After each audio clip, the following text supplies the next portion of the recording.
Mama, he doesn't stop. He rides me like I'm a horse. He is doing it like a wild animal and I'm his prey. I can't keep up with him. His energy is too much. I can't satisfy him. My hole is wide open. He's not normal. Once upon a time, in a quiet village nestled in the eastern part of Nigeria, there lived a young man named Ebuka. He was tall, handsome, and strong, the dream of every woman in the village. Ebuka had smooth, dark skin that glistened in the sun, and his muscles rippled with every step he took. His charm was unmatched, and even the mothers in the village would glance at him with admiration when he passed by. But despite all the attention he received, Ebuka remained humble and focused. He was a virgin, raised by his poor mother, Mama, who loved him more than life itself. Ebuka was her only child. His father had died when Mama was still pregnant with him, leaving her alone to care for their son. She poured all her love and energy into raising him the right way, teaching him to respect women and remain pure until his wedding night. As Ebuka grew older, he knew it was time to marry. His eyes had been on a young woman named Chidinma for quite some time. She was slim, dark-skinned, and very pretty. Ebuka first saw her one sunny afternoon when she was on her way to the stream to fetch water. The moment he laid eyes on her, he was captivated by her graceful walk and glowing skin. It was as if the universe had stopped for a moment just to allow him to take in her beauty. He swore that she would be his bride, and soon enough she was. Their wedding day was filled with joy, music, and laughter. People from all over the village came to celebrate, and the sound of drums echoed through the night as the young men and women danced until their feet ached. However, the true excitement came when the festivities ended, and Ebuka led Chidinma into his hut for the first time as his wife. Ebuka, being a virgin, was eager to consummate his marriage. He had been told it was his duty as a husband, but as the night went on, something strange happened.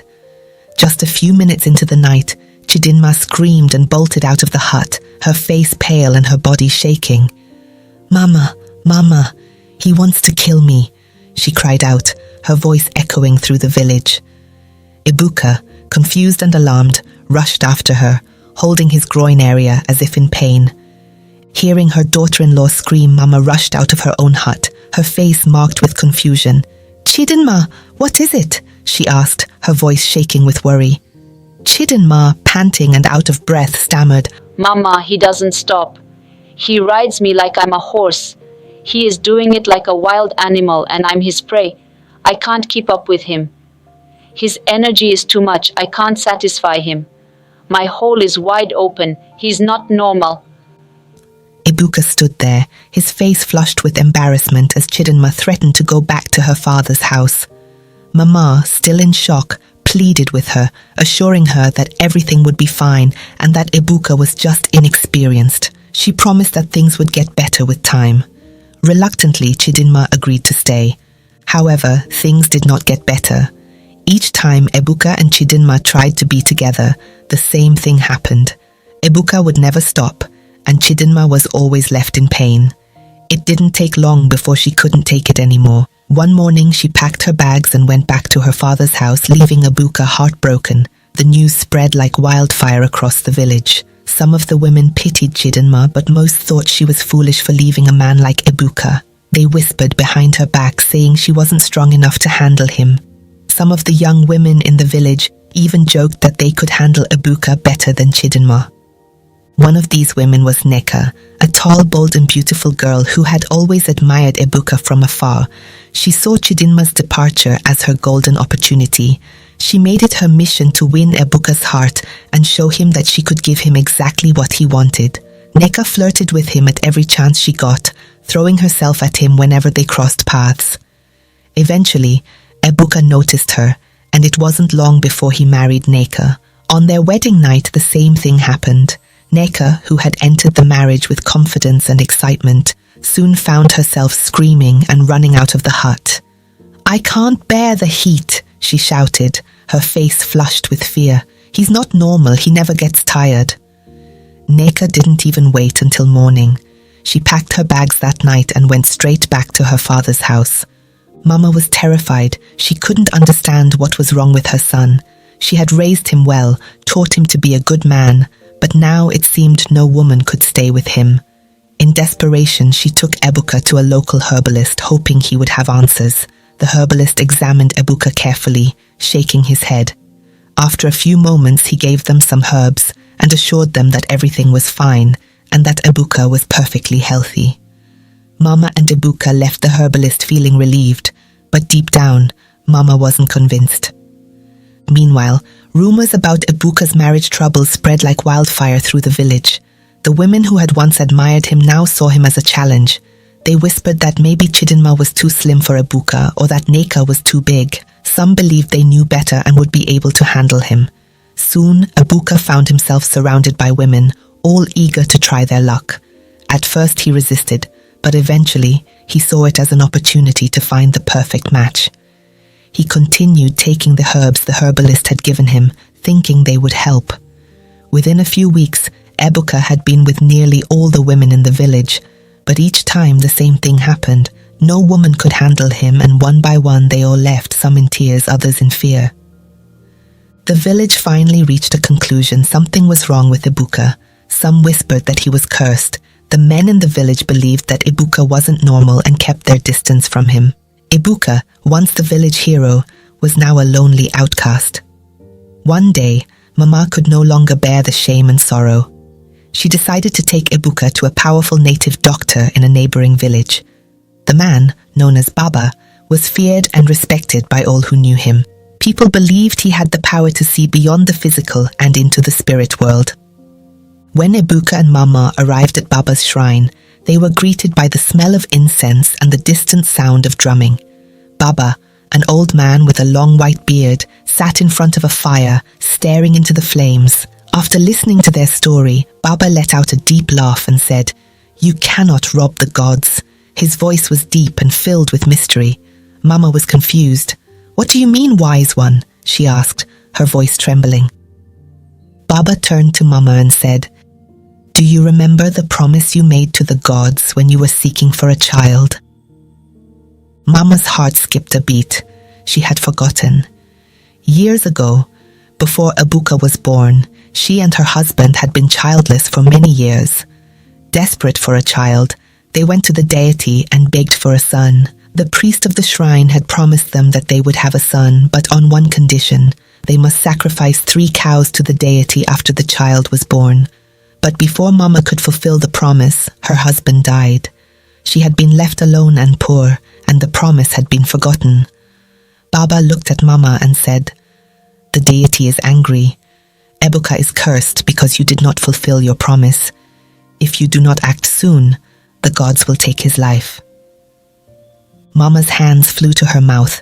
She was overwhelmed with guilt and fear. Baba's words hit them like a ton of bricks. They had no choice but to fulfill the promise. The next day, Mama sold one of her pieces of land near the stream, a land that had been in her family for generations. With the money, they bought 3 cows and went to the shrine to offer the sacrifice. The shrine priest performed the ritual, and as the final rite was completed, a gentle breeze swept through the shrine. For the first time in months, Ebuka felt a strange sense of peace. "It is done," the priest said, nodding in approval. "The gods have accepted your offering." After the sacrifice was made, Ebuka and Mama felt a deep sense of relief. The curse, they believed, was finally behind them. But the real test was still ahead, finding a woman who would accept him, love him, and stand by him. Ebuka was hesitant at first. He had already been through so much pain and rejection. He had watched both Chidinma and Neka, women he cared for, run from him in fear. Mama, forever the optimist, encouraged him. "My son," she said softly, placing a hand on his shoulder, "the gods have forgiven us. You are free now. Don't let fear hold you back. Love will come to you." With his mother's words in his heart, Ebuka decided to try again.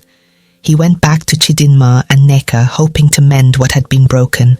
He apologized to them both, explaining what had caused the trouble in their marriages and assured them that the curse was lifted, but both women refused him.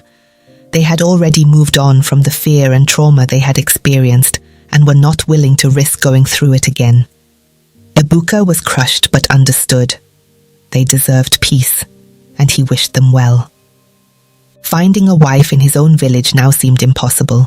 The women who had once pursued him were now distant. Ebuka felt like an outcast in his own home, his once bright future now shadowed by the past.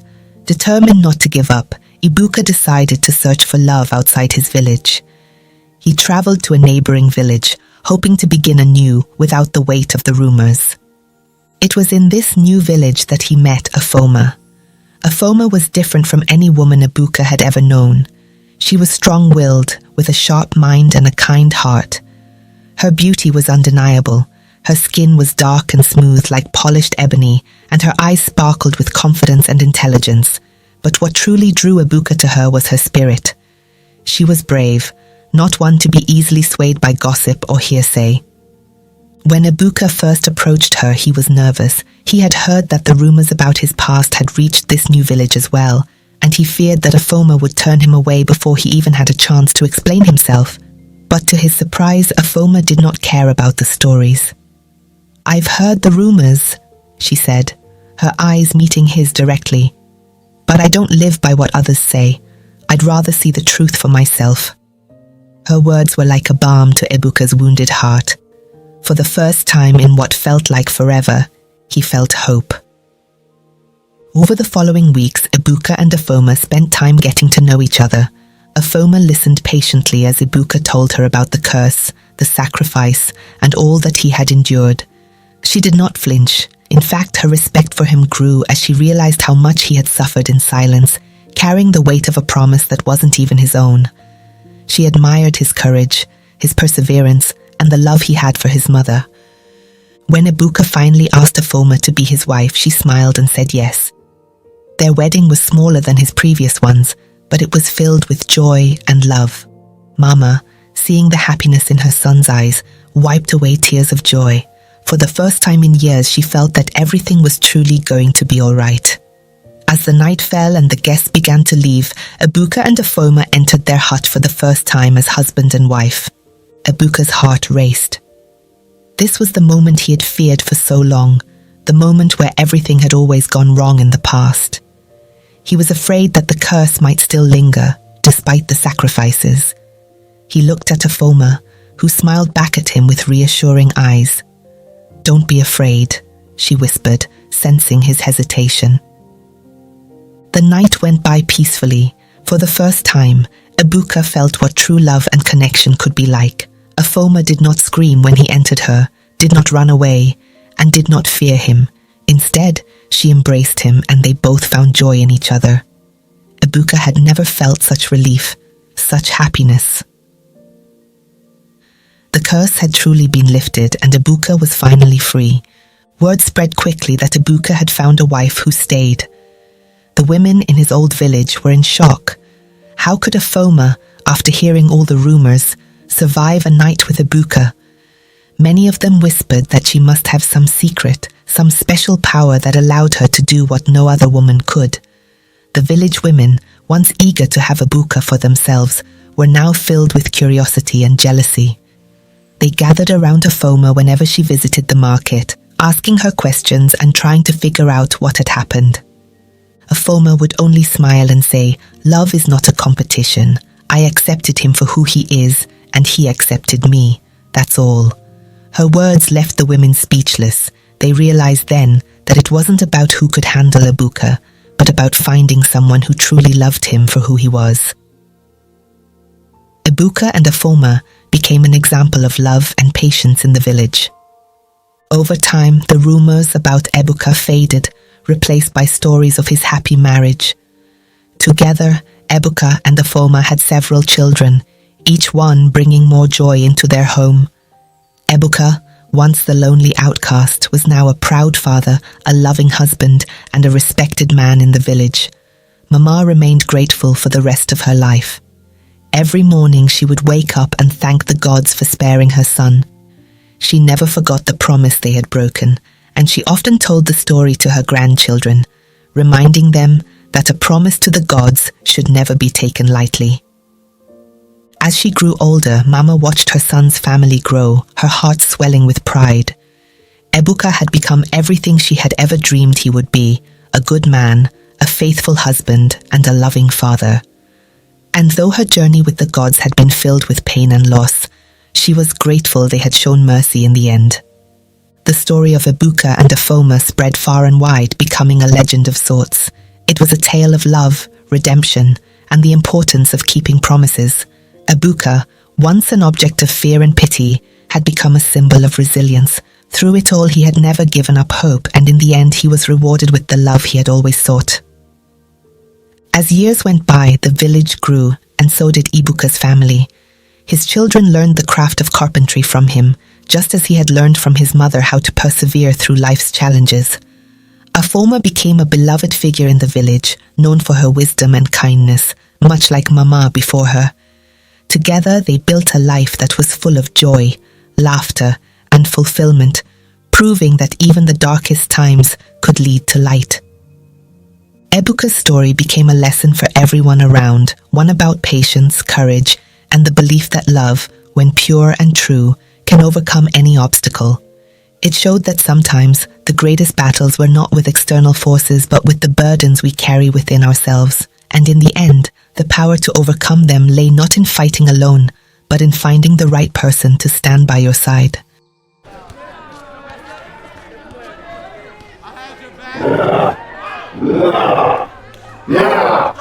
Chidera let out a deafening scream and ran out of the room. Chidera, who seemed to have lost her mind, bolted down the stairs, screaming hysterically. Ikenna ran after her, begging her to stop, but Chidera kept screaming as she kept running, looking back to see if Ikenna was still after her. While looking back, she lost a footing and slipped, falling hard down the crooked stairs.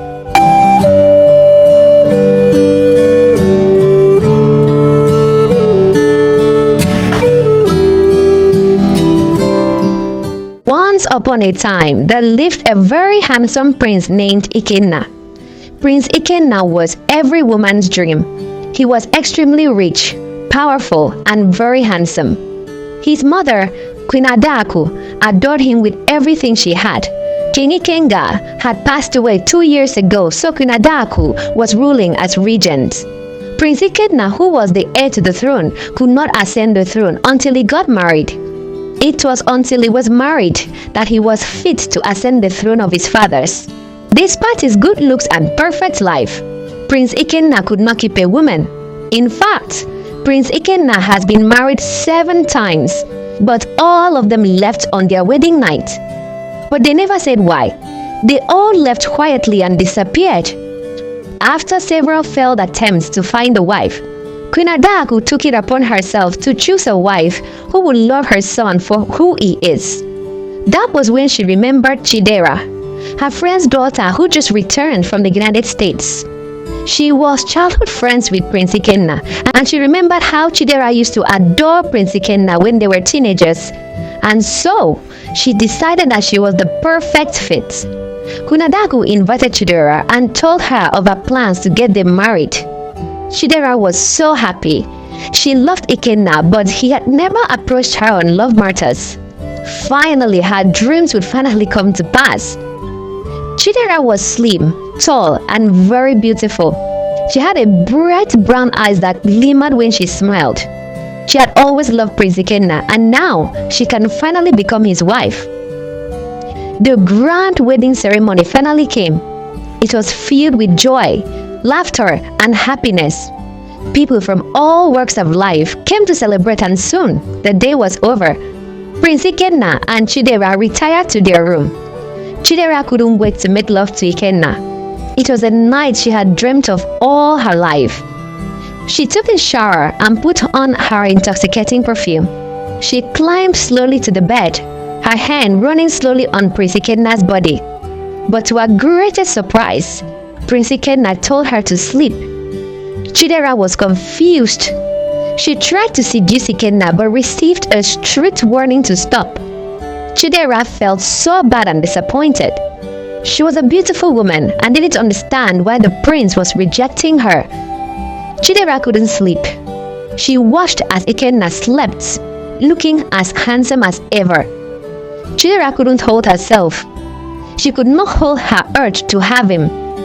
So, to satisfy her desires, she crawled to Ikenna and slowly began to remove his clothes. Prince Ikenna was heavily intoxicated and was fast asleep. Chidera saw a cloth tied firmly around his chest. Curious, she tiptoed to the drawer and brought out a pair of scissors and cut off the cloth. Chidera's mouth dropped as a pair of fresh round breasts stared right back at her. Her hand flew to her mouth to prevent any sound from escaping. She stared at the breasts in utter shock. They were bigger and even fresher than hers. Curious as to what was down there, Chidera cut through Ikenna's trousers slowly, afraid she would wake him up. Down there, she saw the shock of her life. There was neither a male or female organ. The place was bare and empty, flat and sealed. Shocked out of her mind, Chidera let out a deafening scream and ran out of the room. Prince Ikenna woke up and found himself naked. "Damn it!" he said angrily, hitting the mattress hard. Chidera, who seemed to have lost her mind, bolted down the stairs, screaming hysterically. Ikenna ran after her, begging her to stop, but Chidera kept screaming as she kept running, looking back to see if Ikenna was still after her. While looking back, she lost a footing and slipped, falling hard down the crooked stairs. She was rushed to the hospital. The doctors who admitted her told Ikenna that her condition was very severe as she was in utter shock. Ikenna could not hold himself. He sat down, tears streaming down his face. "What has he done to deserve all this?" he cried, praying for her recovery. Queen Adaku ran into the premises, asking Ikenna what happened. After hearing everything, Adaku broke down in tears. "I thought she would love you enough to stay with you as you are. Who will marry you again after this, my son?" She wept uncontrollably as Ikenna tried to comfort her. You see, many years ago, when Prince Ikenna was just 6 months old, Queen Adaku had taken him strolling in the garden. Adaku left Ikenna with one of the maids to go ease herself inside the mansion. But when she returned, she saw a strange old dirty woman carrying and kissing Prince Ikenna. She got so upset and snatched Ikenna from her. After insulting the daylight out of the poor woman, she kicked her out of the palace. The old widow, who had come to the palace to complain to the king about her in-laws who had stolen all her lands, which was her only means of survival from her. But Queen Adaku kicked her out and ordered for her not to be let into the palace premises ever again. The widow told Adaku that for humiliating and insulting her, she would be the only human to carry and love Ikenna for the rest of her life, unless she finds a woman who will love her son more than she does. The words touched Adaku, but she brushed it off, not knowing that she had set something horrible in motion. 2 days later, Prince Ikenna's genitals began to disappear. First, his little manhood began to shrink till it disappeared completely. Then as he grew older, he began to develop breasts like a woman. Adaku took care of Ikenna herself without any other person touching or seeing him, because she did not want anyone else to know about her son's condition. She took him to all kinds of doctors, but they were as shocked themselves to see such a thing. She knew that what the old woman said to her that fateful day was the cause of the predicament, so she began searching for her. But unfortunately, when she found her, the poor widow, without any means of survival, had died. Adaku took Ikenga to different spiritual houses, but none could help. It was a miracle he was alive. Where would she see someone who would love her son more than she, his mother? She thought Chidera loved Ikenga as much as she did, but she was wrong. After several weeks, Chidera was discharged from the hospital. Immediately she got back to the palace. She began to organize her things, packing every of her belongings, and then she moved out of the palace. The news of Chidera leaving the palace spread like wildfire. People began to talk. Something was wrong with Prince Ikenna. But what? Was he impotent? Was he abusive? They guessed, but no one could get it right. The ladies who once flocked around Prince Ikenna began avoiding him like a plague. All of a sudden, no one wanted to marry Prince Ikenna anymore. They all thought that he was involved in something diabolical, and no woman wanted anything to do with him. They all feared for their lives. And without a wife, he could not ascend the throne of his fathers. Prince Ikenna was torn. One night, he stood by the balcony and stared at the moon, lost in thoughts. Then suddenly, he broke down in tears. Itunu, a beautiful maiden in the palace, hid by the walls and watched Prince Ikenna cry. She too began to cry as her heart ached to see the prince in such pain. Acting purely on impulse, she rushed out from where she was hiding and ran to him, hugging him from behind.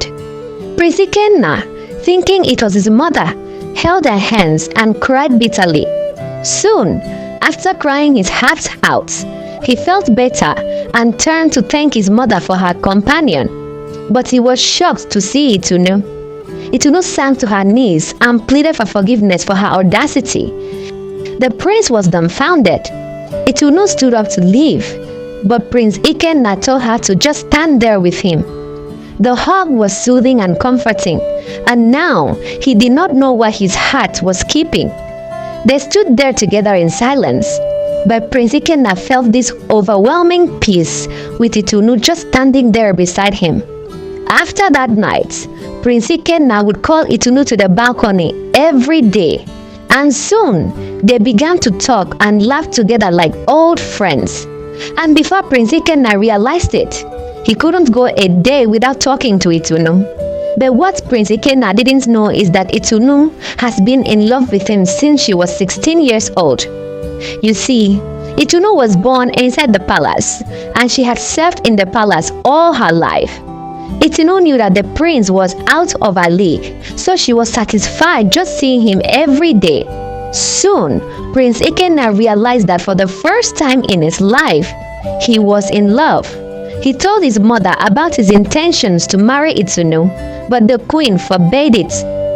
Queen Adaku was certain that she was a gold digger who just wanted the wealth and fame of royalty. After fighting for several days about the topic, Queen Adaku decided to give in. She was certain that once Itunu knew of his weakness, she would pack up and leave. Soon, Prince Ikenna and Itunu got married, and for the first time in his life, Prince Ikenna was extremely happy. That night, Queen Adaku lingered by the door, expecting Itunu to scream and run out of the room like the others. But as she stood there, she heard a loud scream. But it wasn't from Itunu. It was from Prince Ikenna. Scared out of her mind, Queen Adaku burst into the room. Inside the room, Prince Ikenna stood in front of the mirror, stark naked, his manhood as big as a cassava, hard and straight. Queen Adaku stopped dead in her track. Then, like a woman who had seen something for the first time in her life, she ran to Ikenna. She grabbed his manhood, staring at it happily, tears flowing from her eyes. How? How did this happen? Ikenna couldn't talk. All he did was stare blankly at his own magnificent manhood. Adaku hugged Ikenna, crying bitterly. Soon, both began to cry. Finally, you are a man, my son. Itunu, who was overwhelmed with everything happening, just sat on the bed, staring blankly at both mother and son. Was she dreaming? She had zeroed her mind about ever making love in her life. She knew she would die a virgin, since her husband didn't have any genitals. But now, all of a sudden, all her lost hope has been restored. She looked at Prince Ikenna just standing there, looking more handsome than ever. The breast on his chest had disappeared, replaced by a strong, smooth muscles. Itunu burst into tears, knowing she can be intimate with the man she had loved all her life. Prince Ikenna went to her, and they hugged tightly. He kissed her deeply on the lips as they looked into each other's eyes. Adaku knew what was about to go down, so she excused herself from the room. Well, as you must have guessed, the night was filled with moans of pleasure. Prince Ikenna and Itunu's screams of passion filled the entire palace. You see, few days before their wedding, Prince Ikenna had invited Itunu into his room. He stripped himself naked of all his clothes and showed Itunu who he really was. He wanted her to know what she was getting into, knowing that he could not satisfy her sexually. Itunu had looked at him with tears in his eyes. She now understood why all the women had left him. She went to him and held his hands, crying bitterly. I will never leave you. I love you just the way you are. Just having you in my life is enough. Prince Ikenna knew that for the first time, he has found the love of his life. As Queen Adaku left the room, she broke down in tears. Finally, her son was a man. He has finally found the love of his life, who finally broke the curse. Queen Adaku knew that Itunu was Ikenna's cure. She made his life whole again. She now knew that Itunu loved her as much as she did, and secretly wished they had met earlier. Now she can die a fulfilled and happy woman. For the first time in years, Queen Adaku was truly happy. Prince Ikenna was finally crowned the king, and Itunu the queen of the kingdom. They went on to have 6 beautiful children, 3 boys and 3 girls. And then they lived happily ever after.